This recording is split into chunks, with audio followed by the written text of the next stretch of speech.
responsibilidad, ng tagumpay o kabiguan, ng ligaya o lungkot. Kaya marapat lamang na tanggapin si Jesus bilang tagapagligtas at Panginoon. At matapos yun ay panariwain ang katapatan at paglapit sa Kanya bawat araw o day by day. Ang day by day ay naglalayong umalalay sa pang-araw-araw na pamumuhay. Narito po si Kuya Ed Lapis sa mensaheng pinamagatang Faith and Forgiveness According to Jesus.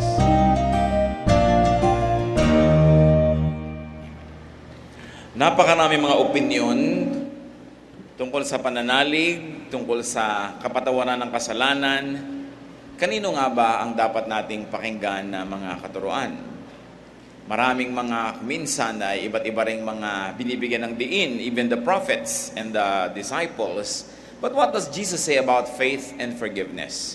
At yan po ang napakahalaga na maunawa ng lahat.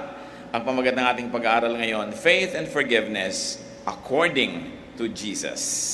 Paano nga ba napapatawad at paano tayo nagpapahayag ng tunay na pananalig? Ano ang pamantayan ng Panginoong Jesus? Ama namin sa langit, salamat sapagkat kayo ay Diyos na umuunawa at nagpapaunawa. Huwag niyo po kami, Panginoong, hayaang uuwi. Lilipas ang sandaling ito na hindi kami tatanggap ng pagpapala niyo.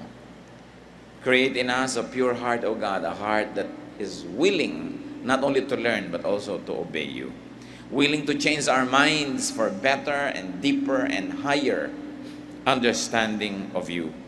Tulad na sinabi ni Paul, when he was a child, he thought like a child, he reasoned like a child, but when he became a man, he gave up childish ways. Kami rin nawa, Panginoon, sa aming spirituality, lumampas sa pagkabata, pumunta sa maturity, where we can tackle more difficult issues, but actually more important and solid issues of faith. Turuan niyo po kami, kayo po ang siyang manguna, tanging ang katotohanan niyo lang ang nais amin tanggapin. We reject, rebuke any lies or falsehood. Let your truth be our medicine, be our food, our light, our guide, our shelter. We ask you, Father, to be the speaker. Use your servant only as your instrument, but bless your people with your wisdom. In the name of Jesus, your Son, our Lord, we pray. Amen. Faith and forgiveness according to Jesus. Luke 7:36. Now one of the Pharisees invited Jesus to have dinner with him, so he went to the Pharisee's house and reclined at the table. So isang Pharisee ang nag-imbita sa Panginoon. You can imagine that this is going to be a very colorful night.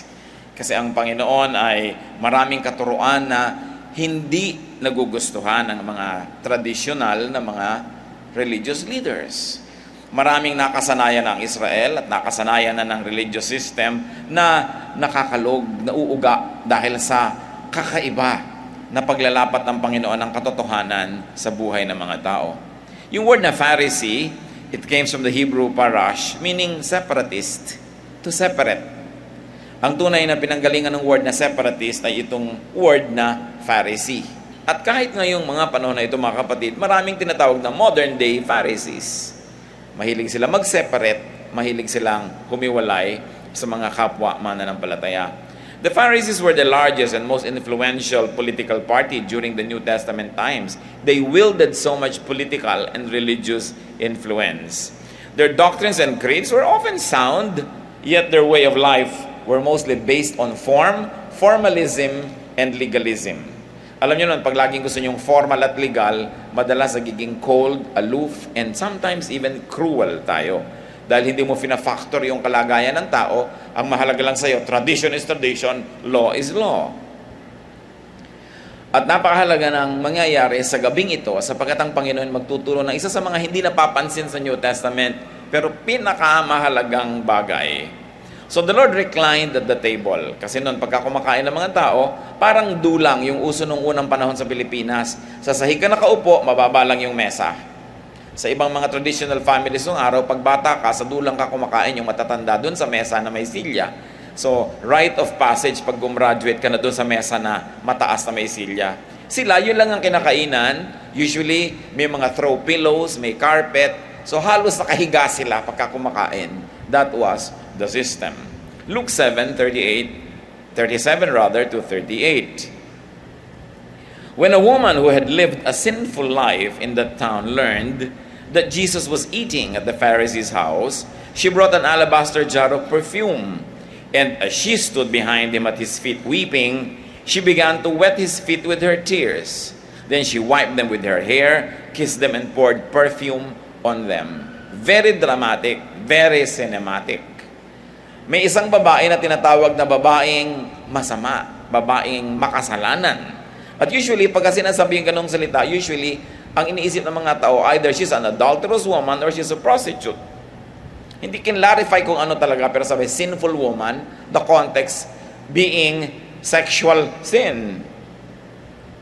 So isa daw babaeng ganito ang reputasyon ang nakabalita na nandun ang Panginoon at agad-agad itong nag-gate crash sa dinner na ito. Siguro marami siyang kakilala na nandun sa dinner kaya nakapasok siya. Siguro marami siyang naging partners in crime, so to speak, na hindi makakibo na dumating siya doon. Ang babaeng ito may daladalang napakahalagang pabango na kailangang basagin yung lalagyan para mo gamitin yung laman. At mahal yung lalagyan. Lalagyan pa lang alabaster na. Lalo na yung laman, no? At siya ay nandun lamang sa likuran ng Panginoon at iyak siya ng iyak doon. Kaiiyak niya ay nabasan at nahugasan na ng luha ang paa ng Panginoon. Kasi nga nakahilata lang sila sa sahig. Kaya siya man, madali niyang iyakan yung paa na yun kung gusto niya. Nandun din siya at nakaupo rin sa sahig na yun. At nabasa na at natigbak na ng luha niya yung paa ng Panginoon na yung kanya na tuloy buhok ang naipangpuras niya doon dahil nga nakayuko siya at halik ng halik sa paa. At nung mahugasan na ng luha niya, hindi naman siya nagpunta doon para hugasan yung paa ng luha. Nangyari lang na kaiiyak niya at sa dami ng luha. This woman had complete control over her lacrimal glands. So ang nangyari, pinunasan niya ng kanyang buhok at nilagyan niya ng pabango. Tamang-tama dahil mahirap naman yung magpapabango ka nang hindi ka naligo. Di ba? So kailangan mahugasan ka muna. Pero luha ang ipinanghugas niya. So there was a woman, a very oppressed social group nung araw at up to a point hanggang ngayon. And the oppression was usually very sexist. In a very male-dominated Israel and the world, many women suffered so much. And there was a biased application of double standards. Alam natin yung babae who was caught in adultery, siya lang ang babatuhin, pero yung lalaki hindi. Pero pareho sila, it takes two to tango. Kita nyo yung one-sided system na yan ng kaugalian ng Israel. Huwag nyo naman sasabihin Diyos na Diyos ang may gusto niyan. Alam naman natin ang kagustuhan ng Diyos, kuminsan niya napipilipit ng taong nag-i-implement ng religious beliefs to benefit themselves. And in this case, the men of Israel had taken so much of what God would like to happen na yung mga babae talaga nakasanayan na sobra silang oppressed. Marami po kasi mga batas at kaugalian ng Israel na akala ng iba hanggang ngayon dapat kopyahin ng lahat ng tao sa lahat ng panahon, sa lahat ng lugar. Pero marami silang mga batas na mainam para sa kanilang pangangailangan nung panahon na yun. Pero nagbabago ang panahon, kaya dapat isipin ko anong mangyayari. Dapat napag-adjust ang mga tao dyan. For instance, many of the Jewish people's unkind laws and traditions were products of national insecurity. Alam niyo naman ang Israel ay galing sa Egypt, wala silang sariling bayan. Ipinangako nga ng Panginoon yung bayan na yun, pero may tao. At kailangan silang makipaggera para lang makuha kada isang dangkal ng lupa. At kahit nandun na sila, naliligid sila ng dami-daming tribu na kalaban nila, they had to develop traditions that would promote national survival. Napaka-importante na yung kanilang pagbuhay, yung kanilang life as a nation, ma-preserve. That will preserve stability and expansion. Halimbawa, ang dami mga utos, halimbawa, sa kanila, sabi nila, utos sa kanila yon at naging tradisyon na nila, na kuminsan nililipol nila ang buong tribo na kalaban, pati bata, matanda, mga babae, the children, the elderly. What was this for? This was for dominance because they were at war. What happens when you are not at war? Do you implement the same rules? Siyempre, naiiba ang rule of engagement. Marami silang mga batas na sinasabi nila, crafted in heaven, pero actually it was crafted by nationalists that wanted the nation to go forward. Meron silang mga batas na ang lalaki, pag bagong kasal, pwede siyang ma-exempt sa giyera. Bakit? Kailangan mag-honeymoon muna siya, syempre, para magdalang taong kanyang asawa at dumami ang tao dahil ang daming ang giyera, lagi sila nauubos. So, gumagawa sila ng mga batas at tradisyon na nakabubuti para sa kanilang political needs and military needs. No? Marami silang mga traditions, for instance, on diets. Galing ba naman sila sa Egypt, naglakbay sila, nagpunta sa ibang bayan, ang konti-konti nila, kung ano-anong pagkakainin nila at nangamatay silang lahat, di naubos yung bayan, kaya marami silang very strict laws on diets. And then there are lots of traditions and laws concerning hygiene, how to wash your hand, how to do this, how to do that, and even on sexuality. No? Katulad nga ng sinasabi natin, mahalaga sa kanila yung reproduction. Kaya nakikita ninyo, kahit noong unang panahon, yung konting lalaki dahil nauubos sa giyera, maraming asawa allowed. Paano nga namang manganganak yung ibang babae kung naubos na yung lalaki sa giyera? Kaya kahit sa Islam, yan ang pinagmulan ng tradisyon na pwedeng maraming asawa ang isang lalaki, because when you go to war at naubos yung mga kaibigan mo at kapatid mo, pag uwi mo, ang daming widows. What will you do? So kukup-kupin mo lahat sa bahay mo para may tumingin sa kanila, may mag-alaga sa kanila, at kailangan mga anak sila uli para magkaroon na naman mga sundalo yung bayan. So, ang mga tao kuminsan nalilito kung ano yung moral and changing laws of God at kung ano yung mga naging tradisyon ng isang bayan tulad ng Israel na kinailangan mangyari dahil kailangan mangyari sa panahon na kailangan yun. Ganon na rin ang pagkakagit-git nila at pagkakangit-ngit sa homosexuality. For instance, dahil kung mga lalaki ba naman, sila yung nagmahalan, hindi dumami ang tao. But the Bible is so silent about, halimbawa, female homosexuality or lesbianism, kasi kahit naman yung babae lesbian, nanganganak pa rin. No? So, hindi masyadong pinroblema sa Old Testament na gano'ng mga bagay. At sa ang Israel, may mga favorite na sins na i-demonize. They were favorite to demonize. Usually, mga sexual sins. Why? The number one obsession of Israel as a race was to keep itself pure and unblemished by other nations. Kaya yung mga lalaki nila, kailangang circumcise. Because they were making a nation. Kung may giyera, yung mga Israel lumipat sa kabila at nagpretend ng kabilang tribe sila, hindi na sila kailangan pumunta sa giyera. Kailangan mo ba kung circumcise ka? You are marked forever. So there is a national need for that so that your citizenship is irreversible. Hindi ka pwede mag-dual citizenship. So, mga kailangan nila yung mga ganyang bagay. So most of those many historically expedient teachings come from Leviticus. Some come from very strict prophets and disciples kasi kinailangan ng panahon. At kailangan yon, bakit yun nakatanggap-tanggap? Because they were promoted by the church state or the state church. Sa Israel naman na nagsimula yung walang division of church and state. Yung state, siya din yung church. So kung ano yung kailangan ng state, lipulin lahat yung mga tribo na yan, hinihingi ng political need ng state, na susupport ng church, na okay lang yan, magandang ubusin natin sila, tayo na lang mag-survive. Pero pag tiningnan mo, can that be the universal unchanging law of God for one tribe and one nation against all other peoples that He also created naman? So makikita mo na, they developed traditions that serve their purposes. Traditions that had dapat expiration, hindi na ganito ang panahon, dapat nag-iiba na yung pananaw. We have an unchanging God, but the application of those timely instructions must be observed. Kung meron pa bang context, tama pa ba yan? Many of those military, civil, health, and cultural peculiarities were taught by the priests and believed by the people to be universal for all time. At yan ang pinalitan ng Panginoong Jesus. Kaya siya naging unpopular. Kailangan nating isipin yon. Halimbawa, yung stoning of a woman caught in adultery. Hindi nila pwedeng i-tolerate yun because manilaw sa kanila dapat clear yung mga tribal lines. Paano kung maraming nagpupunla sa isang sinapupunan lamang? Paano mo ipuprove ang paternity? So, ganon sila kahigpit. Tsaka yung meron kang anak, hindi mo pwedeng ipakasal sa ibang tribo. Lalo kung hindi Israelite tribe. Dahil, paano yung mga apo mo? Hindi mo na malaman kung kanino siya kakampi pag nagyera. So strict masyado sila noon because they had needs. Pero kung talaga halimbawa, makita niyo mga kapatid, talagang kalooban ng Ama sa Langit that a woman caught in adultery should be stoned to death, bakit pinigil ng Panginoong Jesus? Alam niyo yung kwento.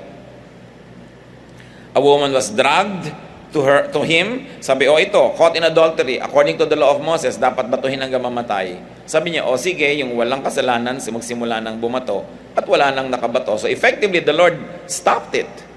If it's the will of God, why would Jesus stop it? Either Jesus was so disobedient to God in heaven, o sinasabi ni Jesus, lipas na ang ganong panahon. Expired na yung ganon kasi buong-buo na yung nation. Alam na natin kung sino tayo. May capital na tayo, may nation na tayo. Hindi na tayo ganon ka-insecure para masyadong maraming mga batas. Ang dami-dami na rin natin. Hindi na tayo ganyan ka-concerned about reproduction and everything. Kasi nagbabago nga yung panahon. Halimbawa po, mga kapatid, yung mga tao na galit halimbawa sa adultery, galit na galit halimbawa sa ibang type of sexual sins, hindi naman nila binabato hanggang mamatay ang mga bata na sumasagot sa magulang. O kaya ay nagbablaspheme, o kaya ay nagiging ungodly. Pero sabi, yung cursing or blaspheming, magmura ka lang, stone to death ka na, sa Leviticus 24:16. Ginagawa pa ba yan ngayon? Pero yung ibang nakikita nilang utos sa Leviticus, pilit pa din nilang ginagawa ngayon. Pero yung iba, hindi naman nila ginagawa. So, selective. Kung ano lang yung paborito mong kasalanan, yun lang gigil ka. And usually, religious people, gigil sa sexual sins. Tulad ng babaeng, itong sinful woman na naman sa kwento natin. Kawawa naman sila, parang sila na lang ang marunong magkasala. Samantalang yung Pharisee, ang dami niyang ibang kasalanan. Halimbawa, yung mga nagpa-practice ng witchcraft, papatayin niyan to death. At maraming hindi naman talaga mga witches, hindi lang sila napaka-submissive doon sa church system na kaisa-isang prescribed way, they are stoned to death. Can you read here? Competition.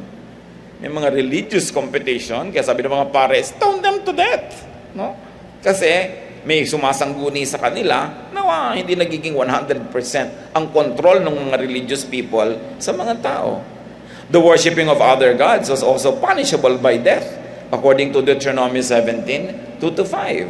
Pero ngayon ba, pag may mga ibang religion dyan, nag-worship sa ibang gods, ini-stone ba natin to death? Hindi rin tayo obedient doon sa utos na yon. Bakit doon sa iba gigil na gigil tayo sa pag-implement? Pero selective din. Katulad ng, hindi ka kakain dapat ng dugo. Ang dami-daming Christian kumakain ng dinugan. Bopis. Sabi niya, ba masamang kumain ng dinugan? Kung walang puto. No? So, pagka ganun, nakaka-disobey ako dito, pero yung iba, kailangan implement. Galit na galit tayo doon sa ibang uri ng kasalanan. Alam niyo ba na ang sumusuway sa magulang must be stoned to death? Anak, magsaing ka. Ayun ko po. Stoned to death.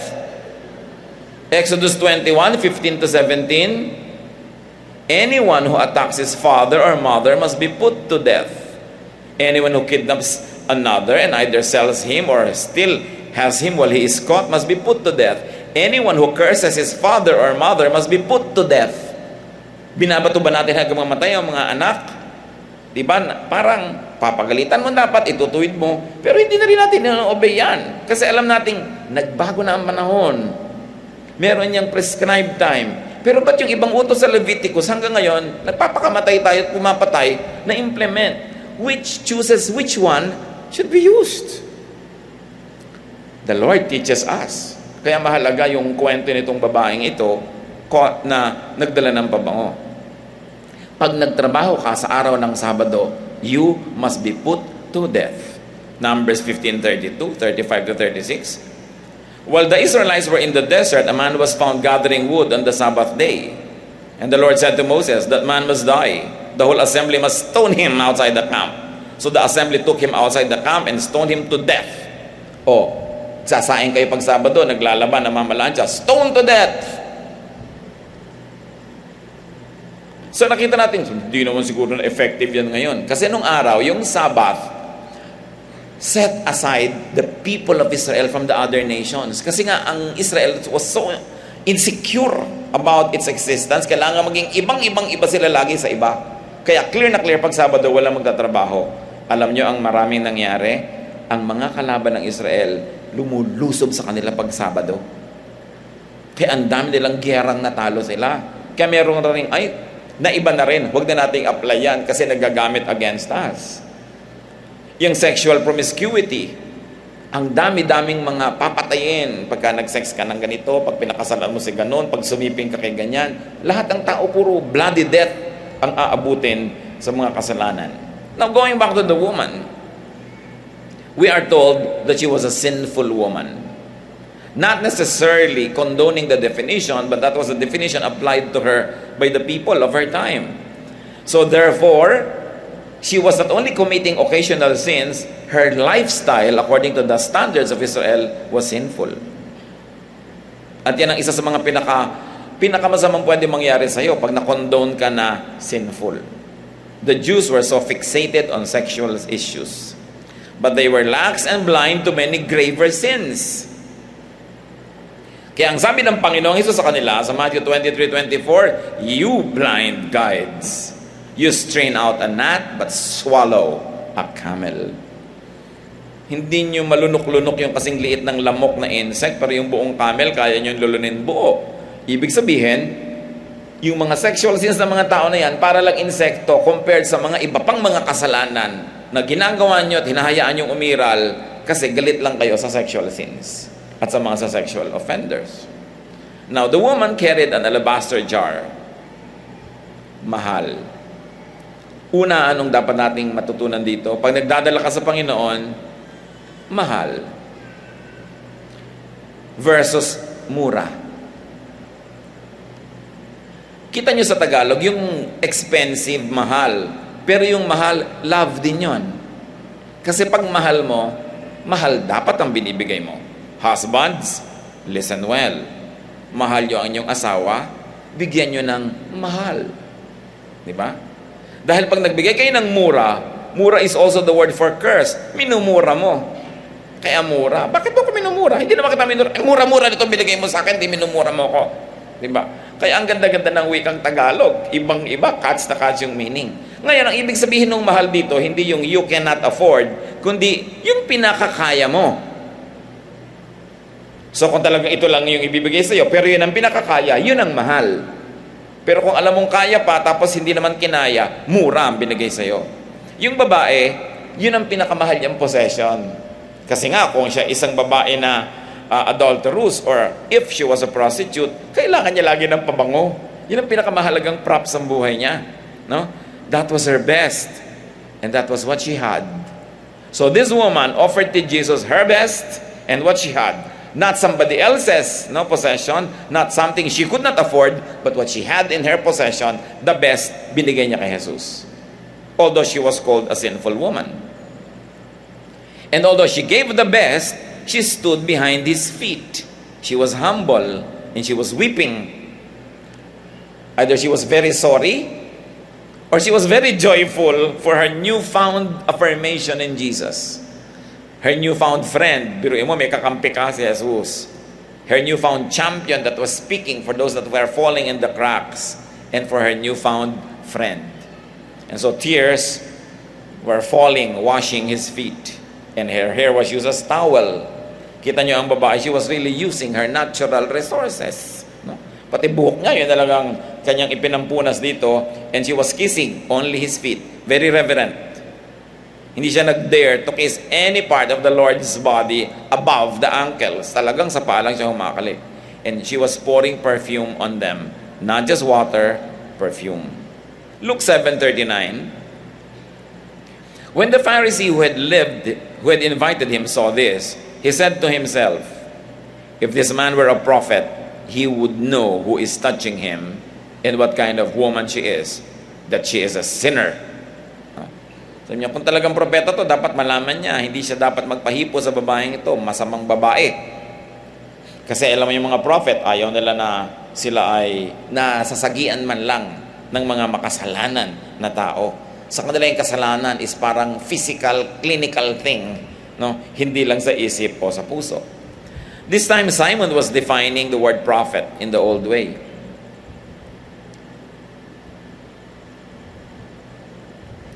It was the legalistic and separatist way to define a prophet, nakahiwalay.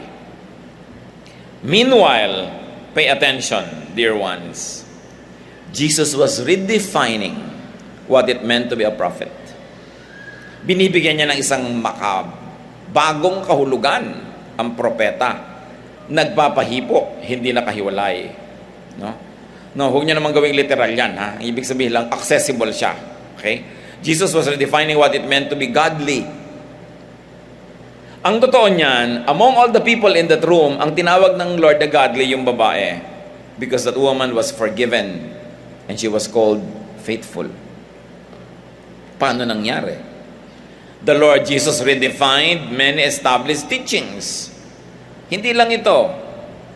Sa Matthew 5, 6, 7, punong-puno ng mga, you have heard that it was said A, but I'm telling you it's B. You have heard that it was said that you may divorce your wife, just issue a certificate of divorce, but I'm telling you, you should not. Moses only gave you that kasi ang kulit nyo. So nag-adjust na lang siya. Pero ang totoo, originally, dapat hindi. Yun ang sinabi ni Jesus. You have heard that it was said, do not commit adultery. But I tell you, tumingin ka pa lang nang may pagdanasa, adultery na. Ang ibig sabihin nun, ang pinapalabas lang ng Panginoon dito, marami kayong akala, pero akala nyo lang, hindi ganun yun. Even the Sabbath. Bawal magtrabaho sa Sabbath. Ang Panginoon naman, parang sinasadya ang daming ginawang himala ng Sabbath, lalo tuloy na pag-usapan yung Sabbath. So yung palang isa sa mga pinakamahalagang batas ng Israel na iniisip nila, isa sa mga pinakamahalagang turo ng Diyos, pagdating ni Jesus, sabi niya, you don't get it. Sabi ganon, Sabbath was made for man, not man for the Sabbath. Totoo, pinapa-observe sa inyo ng Diyos ang Sabbath. Pero para magpahinga kayo. Pero kung gutom na kayo, hindi kayo magsasaing dahil Sabbath, naging amo nyo na ngayon yung Sabbath. Tapos papatayin nyo pa yung mga nagtatrabaho sa Sabbath. Kaya nga ibigay yung Sabbath, utos siya sa mga amo para magpahinga yung mga tauhan. Kabaitan, kagandahang loob. Ngayon ginagamit nyo para sa kasigpitan, ginagamit nyo para sa kalupitan, na baligtad ang kahulugan ng paggamit. Kaya marami silang mga kaugalian na paghuhugas ng kamay bago kumain. Sinasadya naman itong mga disciple, kain na ng kain, hindi naghuhugas ng kamay. Although hindi naman yun ang model natin, Pero ipinapakita lang ng Panginoon, pwede ka naman kumain. Sabi, hindi naman mahalaga kung anong pumasok sa bibig. Ang mahalaga kung ano yung lumabas. Hindi ibig sabihin na kumain tayo ng mikrobyo at walang halaga yon. Ang point lang ni Lord, akala nyo kayo ang lilinis. Hindi kayo pumapayag na may pumasok na dumi sa inyong bibig. Pero ang dudumi na mga salitang nanggagaling sa inyong bibig. Judgmental, unkind, cruel. So the Lord was actually just emphasizing points. So kung titingnan natin ang ministry ng Panginoon, magmukhang marami siyang binago, pero hindi naman niya binago.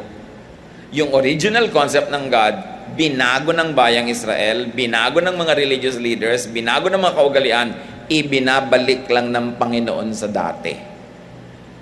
Kasi sabi niya, I did not come to abolish the law, but to fulfill it. Kung talagang dumating ang Panginoon para tuparin yung mga utos at mga batas ng Diyos, tapos marami siyang iniiba, therefore yung mga iniiba niya, hindi yun ang original utos. Ibinabalik niya sa tama muli. Matthew 15:3, Jesus replied, and why do you break the command of God for the sake of your tradition? Ang sinusunod nyo na, yung kaugalian nyo, yung policy ninyo, yung inyong mga pamamaraan, yung nakasanayan nyo na, pero nababali na yung tunay na kalooban ng Diyos. In the story, Simon the host judged both Jesus and the woman. Sabi niya, Jesus was not a real prophet. Sabi niya, hindi ito totoo. Hindi niya nakikilala yung babae. And the woman was also judged as sinner. Interestingly, sa Luke 7:40, Jesus answered Simon, Simon, I have something to tell you. Tell me, teacher, he said. May alam kasi ang Panginoon na umaandar sa utak nitong si Simon. The Lord knew Simon's thought. Luke 7:41-42.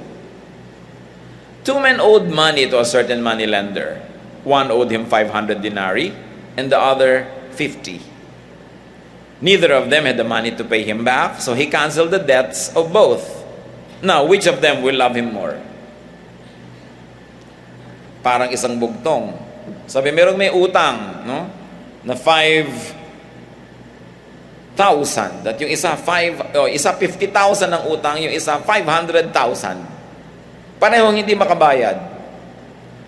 Pinatawad na lang, total parehong hindi makabayad. Sabi, sa palagay mo, sino ang mas tatanaw ng utang na loob at magpapasalamat?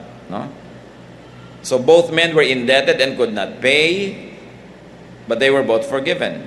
Now the problem was, who would be more appreciative? It was a very catchy question.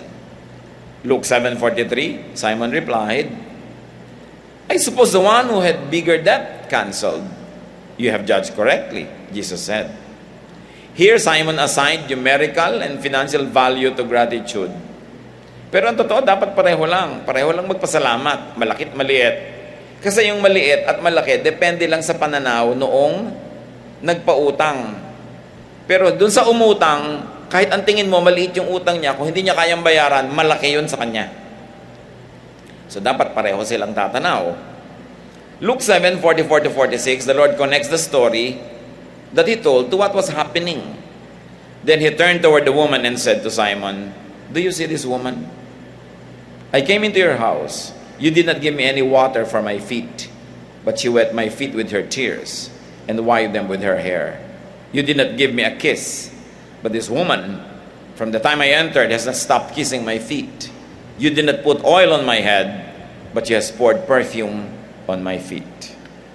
So Jesus quickly brought the issue back to the woman and made 3 comparisons between her and Simon. Namely, 1, that Simon did not give Jesus even just water to wash his feet, but the woman gave her tears.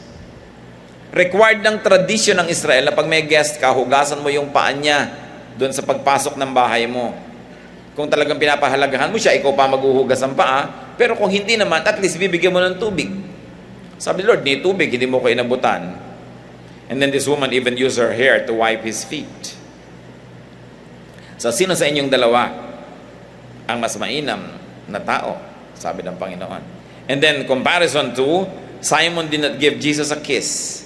It was traditional for you to kiss your guest. In the Middle East, men kissed men na parang kumbaga sa atin, nagmamano. Ganon, respect. But Simon did not give Jesus a kiss, but the woman kissed him a lot at his feet pa. And third, Simon did not anoint Jesus with oil. Pag may bisita ka, papahiran mo ng langis. The woman anointed him with expensive perfume, not just oil. At hindi sa ulo nilagay, sa paa, very humble yung approach. And all this because Simon thought he had less sins than the woman. Kaya yung kwento nung sinong mas tumatalo ng utang na loob. Sabi ni Lord, alam mo, sabi mo, mas mag-a-appreciate yung maraming kasalanan na pinatawad. Ikaw kaya hindi mo ko ina-appreciate. Kaya ginaganyan mo lang ko tini-ignore. Kasi akala mo wala ka naman masyadong maraming kasalanan. Kasi niya, mabuti pa tong babaeng ito, alam niyang marami siyang kasalanan, nagpakumbaba siya, kesa ikaw, akala mo okay ka lang. Pero hindi ka okay. Napakalinaw ng sinasabi ng Panginoon. Luke 7:47-48. And this is the heart of the matter. Therefore I tell you, her many sins have been forgiven, for she loved much. But he who has been forgiven little, loves little. Then Jesus said to her, your sins are forgiven. Therefore the woman's sins, which were many, have been forgiven. Sino ang nag-benefit nung gabi na yon? Yung babae na pinakamasama sa tingin nila, yun ang umuwi na pinaka-blessed. Why did she love much? Probably because it was the gravity of her guilt. Pag alam mo na may atraso ka, nagiging maibigin ka. Kaya sobra ka nang nagbubulag-bulagan, pag alam mo nang may atraso ka, ikaw pa yung galit. Yung ikaw na nga yung late, ikaw pa yung galit. Ikaw na nga hindi umuwi, hindi mo sinipot yung asawa mo, ikaw pa yung galit pag uwi mo. Parang sobrang denial yon. Alam ng babae ang atraso niya, sobrang ginawa niyang pagpapahayag ng kanyang pag-ibig kay Jesus, ng kanyang pagbabagong loob, at ng kanyang paglilingkod. Jesus came to lift that guilt and burden. Yan ang main ministry ng Panginoon. Ano ba ang main ministry niya? Sabi niya, I came to seek and to save the lost. How can you be saved if you will not admit that you are lost? Parang yung lalaking ito, hindi niya binibigyan ng halaga ang Panginoon kasi ang kanyang pakiramdam, hindi niya kailangan ang patawad ng Panginoon dahil okay naman siya, Pharisee pa nga siya. Yung babae, bakit nag-iiyak siya? Isipin nyo, ba't kayo mag-iiyak na ganun sa paanan ni Jesus? Dahil nakakita siya ng pagtanggap sa kanya. Habang buong buhay, wala siyang natanggap kundi pag-alipusta, paghamak, pag-insulto, pang-abuso, paggamit sa kanya ng kanyang mga kliyente. Parang siyang yagit, parang siyang basura, walang halaga. Parang walang wagalang sa kanya. Tapos narito si Jesus na bilang binibigyan siya ng halaga, bakit hindi ka nga mapapayak? That you are affirmed, that you are accepted, that you are loved. You are not only just accepted, you are loved. At napakarami po mga tao dahil sa tradisyon ng Israel, dahil sa maraming religious traditions, galing man sa Israel or not, ang pinakamabigat na dala ng tao, guilt. Kasi walang ginagawa yung mga religious groups, kundi pagiltihin ng tao, takutin ng impyerno, takutin ng kung ano-ano, to force them into submission.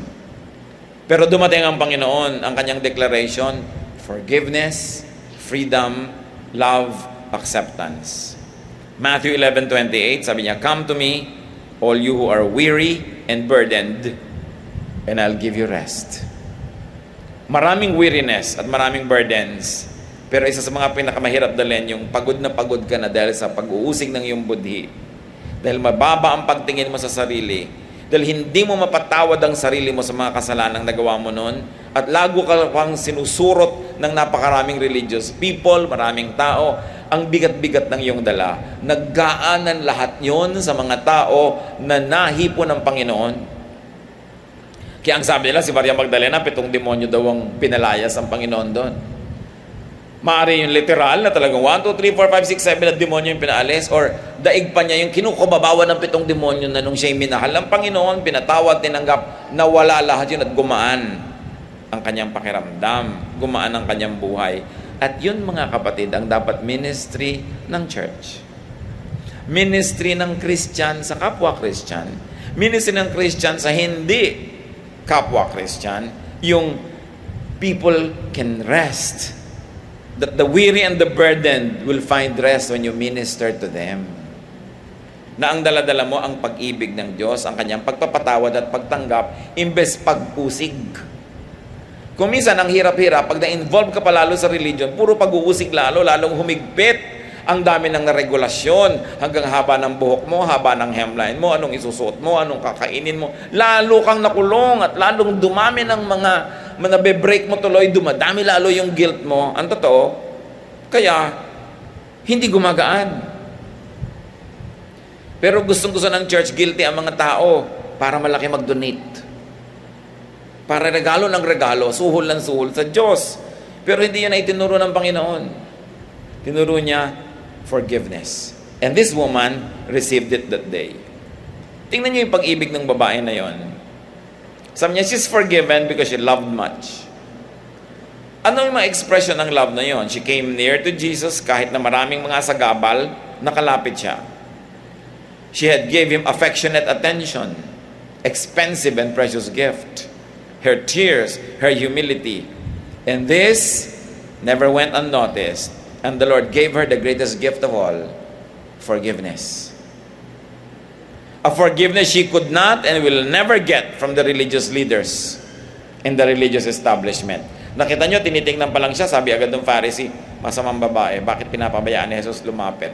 Kung sila lang ang mananaig at makakapanaig, walang pag-asa yung babaeng ito at lahat ng taong katulad niya.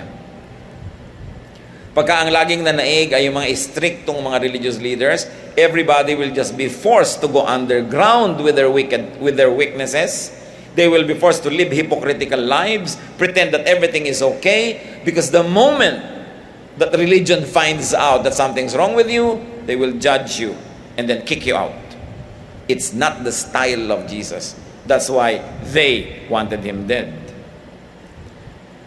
So Simon did not love much because he thought he had little sin. And therefore, there was little need for forgiveness. But this woman, what did she teach us? What did she teach us? If humble and teachable, the gravely sinful can be better off than the legally righteous. Kahit anong kasalanan mo, kung ikaw ay mababa ang loob at handang matuwid, daig mo pa yung mga taong parang ang tingin nila straight na straight ang buhay nila. Luke 7:48-50. Then Jesus said to her, "Your sins are forgiven." The other guests began to say among themselves, "Who is he, this man, who even forgives sins?" Jesus said to the woman, and this is the most important sentence there, "Your faith has saved you. Go in peace." What saves? Jesus gave us the answer to that question. First of all, the guests were offended. But Jesus defined faith that saves. And what is that faith? Faith that is expressed in love. Sabi niya, you have loved much, you are forgiven. Faith that is expressed in service. She served the needs of the Lord. Faith that is expressed in humility and goodness in spite of one's sins. Yung babae ba, nirecite ba niya yung Biblia? Yung Old Testament? Hindi. Siya ba ay kilala sa kalinisan ng kanyang buhay? Hindi nga. Siya ba ay member ng any religious congregation? Outsider nga siya. Pero sinabi ni Lord, you have great faith. Your faith saves you. So, siya ang may faith. Kaya dapat nating tingnan, i-define ko ano yung faith. Akala nung iba, faith is knowledge of doctrine. That when you know what the Bible says, that when you know this and that, and Greek and some Hebrew, you have faith. Akala nung iba, when you go to church all the time, you have faith. Akala nila, when you always give to charity, you have faith. Pero hindi ginawa ng babae ito lahat yun. Although yung mga binanggit natin, hindi masama. You may go to church, you may give to charity, you may serve. Pero hindi ginawa lahat ng babae, therefore may iba pang definition ng faith. Ibang hinahanap ang Lord sa faith. Yung faith na mapagpakumbaba, maibigin, mapaglingkod. Daig pa nun ang relihiyoso. Kaya sabi, dahil dyan, you are forgiven in spite of your sins. Faith that is not about religious knowledge or belief. So kailangan mga kapatid, reviewin natin ang faith natin. Ano ba talaga yung faith? Kasi, I believe in God, I believe in the one God, mga nire-recite pa natin. Pero itong babaeng to, wala lahat yun eh. Pero siya yung tumanggap ng commendation ng Panginoon. Ibig sabihin, meron talaga siyang pagpapakumbaba, pagbabagong loob, at meron siyang willingness to do her part. The Lord considers it good enough for a person to be saved. We can have religion, we can go to church all the time and always be with groups, prayer, lahat-lahat, magandang activities. But you must never neglect to develop your personal faith. Obviously, this woman had personal faith. She was not such a big temple attendee. She was not such a big religious person. Pero pinuri ng Panginoon yung faith niya. So kung napupuri tayo for our services in the church, for our attendance, dapat merong hindi mawala yung alam ng Panginoon na meron tayong personal faith. Personal spirituality, personal goodness on top of our corporate religious activity and thought. Hindi natin dapat yun pabayaan. Actually, yung kwento, ang lalim-lalim eh, pagka hindi mo masyadong finocus ang attention mo, parang ano ba talaga yung ibig sabihin? Kasi para ang dali-dali lang nung nangyari. Pero kung tutuusin, yung ginawa ng babae, she got forgiven. She got saved. And it went against all the formula that we know. No? Formula na kung paano naliligtas ang isang tao. Pero ito yung formula na pinapahalagahan ni Jesus. Do you have faith according to Jesus' standards? Faith that loves. Kung minsan nga, mas may faith tayo, ang higpit-higpit natin, judgmental tayo, nagagalit ka, wala kang awa doon sa makasalanan, gusto mo, masaktan siya agad, ma-judge, matanggal. Hindi yun ang faith na nakaka-impress kay Lord. It is the faith that loves. Faith to the point of loving. Do you have faith that saves according to Jesus' standards?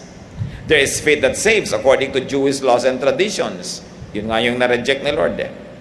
There is faith that saves according to many other teachers and even disciples and the many churches. And there is a faith that saves according to Jesus. The faith of that woman. Mga kapatid, balik-balikan nyo itong kwentong to. Mag-isa lang kayo pag bulay-bulayan nyo. At humingi kayo sa Panginoon ng personal na mensahe. How to develop personal spirituality. Sobra na tayong nasasanay na ini-spoon-fed from the pulpit. ini-spoon-fed ng Bible study leader, ini-spoon-fed ng pastor, wala na tayong pagsisikap kuminsan na kilalanin ng Diyos sa paraan na personal, in a way that transcends all of these systems, but very, very personal. So be biblical, be doctrinal, be evangelical. Just make sure you pay attention to Jesus' teachings on faith and salvation, which are hinged on and evidenced by love, by goodness. 1 Peter 4:8, above all, love each other deeply, because love covers over a multitude of sins. Isa pa tong mahiwagang verse. Bihirang-bihirang maunawaan. Love covers over a multitude of sins. Pag binasa mo siya sa kanyang Greek original, pwede mo siyang basahin na love covers the sins of the person being loved. Siyempre, pag mahal mo, di ba, napapatawad mo? Pero pwede rin siyang basahin, love covers the sin of the person doing the loving. So, are we loving? Kung gusto natin na ang mga kasalanan natin mapatawad ang Panginoon, at marami naman tayong nagagawa dahil hindi tayo perfect, ang unahin natin hindi yung religious strictness, legalism, separatism. Ang unahin natin to be loving. How much do you love? Be loving, especially when imperfect. When we are imperfect in knowledge, in doctrine, in purity, then all the more that we should be loving, because love covers a multitude of sins. 1 Corinthians 13:13, and now these three remain, faith, hope, and love. But the greatest of this is love. God is love. At sabi ng Lord, I'm going to give you a new commandment. Love one another. Bakit maraming tao pag nagiging relihiyoso, nagiging less loving? Ang mahal lang niya, yung kasama niya sa sekta niya. Pero kalaban niya ang lahat ng ibang sekta. Kaaway niya lahat ng tao, galit siya sa mundo. Ang tama lang, yung nag-a-agree sa kanya. So yung love niya, parang love ng fraternity. Brad, pag nasa loob ka ng fraternity mo, pero gang war at kalaban niyo, patayin yung kabilang fraternity, hindi na yun brad, limited lang. Ngayon, ganun din yung love na nagiging relihiyoso. Pag kumikitid ang ating isip, tayo na lang ang tama, lahat mali, everybody's going to hell, and really, some people are even happy that there are those who are going to hell. So makikita mo, pag namatay kayo, malalaman nyo, kami talaga ang tama, you will burn in hell. Walang love. And this is the result of misguided religion. Dumadating tayo sa panahon ng kasaysayan ng mga kabihasnan na dapat nating ihiwalay, no, yung mga bisyo at mga impurities kahit ng relihiyon o ng mga simbahan, para makadevelop tayo ng isang faith na natutulungan ng relihiyon, ng organisasyon, ng church, and at the same time, meron kang personal growth in your faith, personal knowledge of God, and their personal theology. Every child of God has a right to read the Word of God and to make applications and interpretations in the best possible way na alam niya. Kasi kahit umaasa sa mga institusyon, tao rin ang mga laman ng mga institusyon na yun. At the end of the day, this is a human person trying to apply godly and divine wisdom to daily life. Hindi lang trabaho yan ng organisasyon at church, trabaho yan ng bawat isa. Develop a very personal relationship with God. And in many ways of your life, develop theologies in your personal way that will bring about the best in you, that will give you peace and will please God. Nakita nyo yung faith that saves, ibang-iba sa kaalaman ng iba. Pero sabi ni Lord, she's saved. She has a great faith. Although that definition did not sit well with the prevailing definition of the time. So like the woman, love the Lord. Love the Lord's body, the church. Teach and inspire love, because this is the greatest. Marami tayong pwedeng pag-aralan, pero kung kulang tayo dyan sa love, nababaliwala ang lahat. So unahin natin ngayon, sinong mga tao sa bahay nyo ang dapat bigyan nyo ng inyong alabaster jar of perfume? Sinong dapat yung pakitaan ng mga ngiti? Marami mga tao, very polite sa labas ng bahay, pero bangayan among themselves as impolite to each other. Ang daming mga bata, lalo pag nagtatrabaho sa mga fast food, opo, yes sir, yes ma'am, right away sir. Pero pag magulang ang kausap, magaspang ang ugali. No? So, sinong dapat ating unahin na pakitaan ng mabuti? Katulad nung babae, pinakitaan niya ng mabuti si Jesus. She is our example. Sino ngayon ang Jesus na yon na dapat yung pakitaan? Si Jesus nung araw na yon, neglected. Hindi siya binigyan ng tubig na panghugas ang paa, hindi siya hinalikan, hindi siya inanoint ng oil.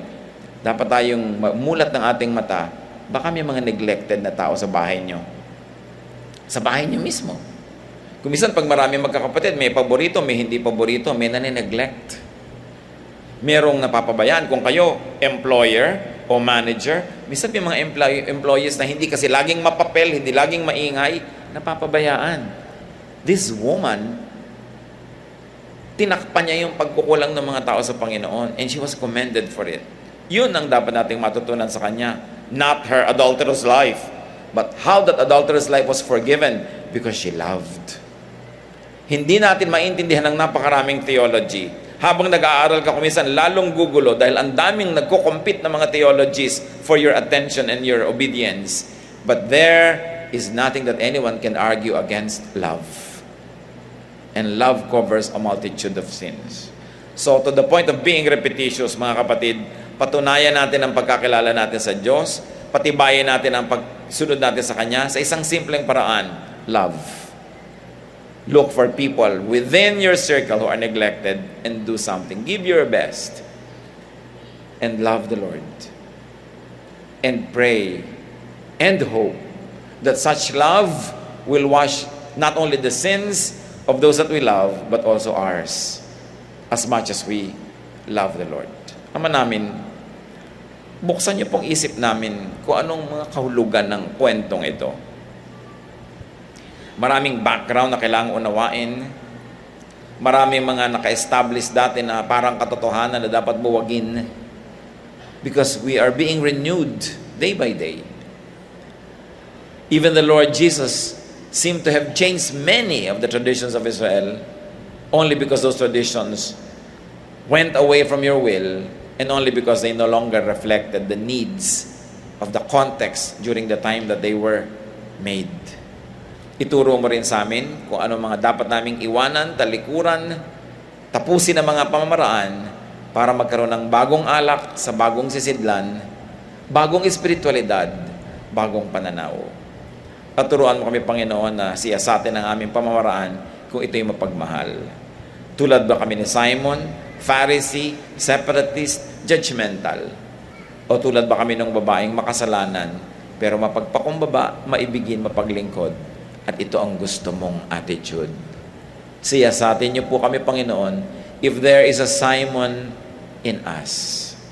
Kung meron kaming yabang, kung meron kaming self-righteousness, kung meron kaming mga religious beliefs na we like to kill or die for, ituwid niyo po kami, Panginoon.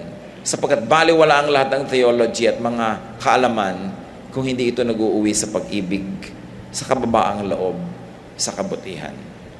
At nawa, Panginoon, matulad kami sa babaeng ito na kami may kanya rin mga hila-hilang mga kasalanan na sa paghingi namin ng tawad sa inyo, sa aming pagbabagong loob, at higit dyan, sa aming pagmamahal at pag-ibig,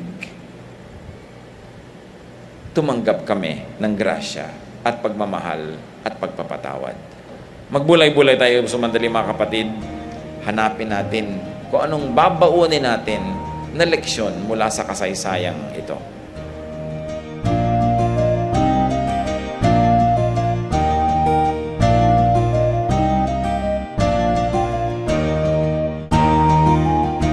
Ang katatapos pong mensahe ni Kuya Ed Lapis ay pinamagatang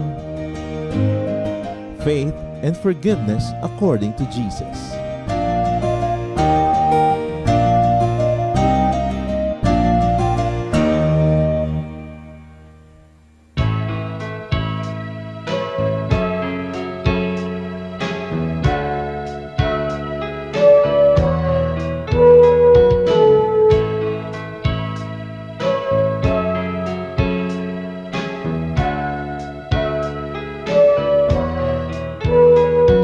Ikaw ang aming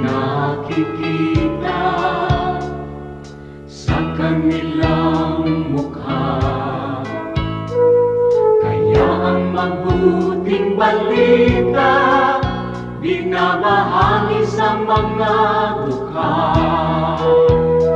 Ngunit paano nilang masisilayan ang habag at pag-ibig mo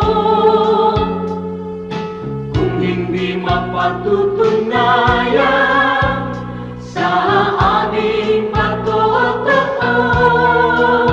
Kaya kung paano mo kami kinalingan, kung paano mo kami minahal, sa aming buhay nawa ay magbunga ng pagtitiyaga at pagpapagal sa aming kilos, salita at damdamin.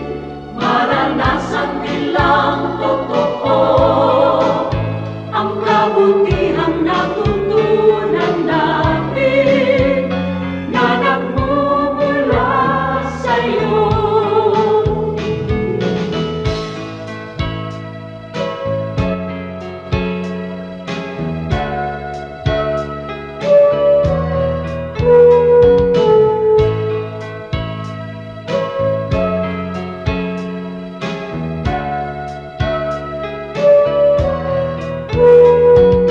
Kung ang tao at ang lipunan ay laging makasarili,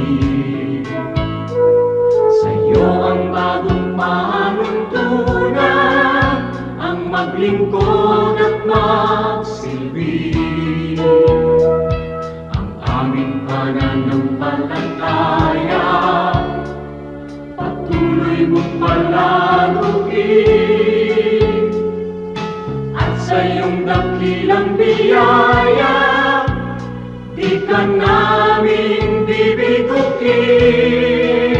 Kaya kung paano mo kami kinalingan, kung paano mo kami minahal, sa aming buhay nawa ay magbunga ng pagtitiyaga at pagpapagal sa aming kilos, salita at damdamin.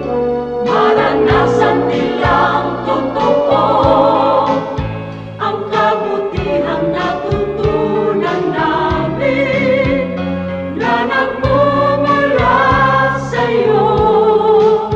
Ang kabutihang natutunan namin na nagmumula sa'yo.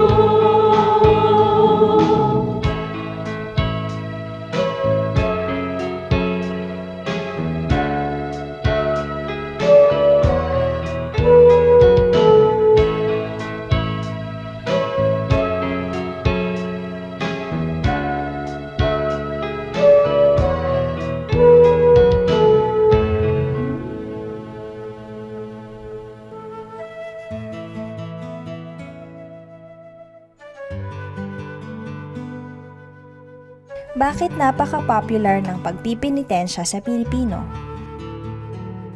Ang Pilipino kasi mahilig tayong makiisa kahit sa nagdurusa. At karamihan sa mga nagpepenitensya, hindi naman talaga humihingi ng tawad sa kasalanan nila yan eh. Yan ang misunderstanding ng maraming Bible scholars. Yung mga nagpepenitensya, nakikiisa sa hirap ni Kristo. Kumbaga dinadamayan nila si Kristo.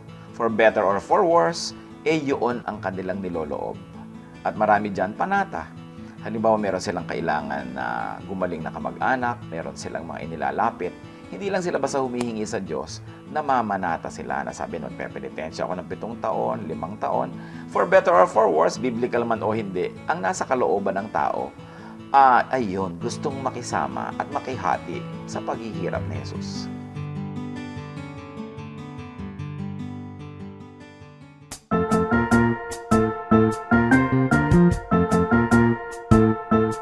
Oras na po para pansamantalang magpaalam ang programang Day by Day. Tayo po'y magsama-sama tuwing ika-6 hanggang ika-7 ng umaga, araw-araw. Magandang umaga po at mabuhay ang Panginoong Hesus!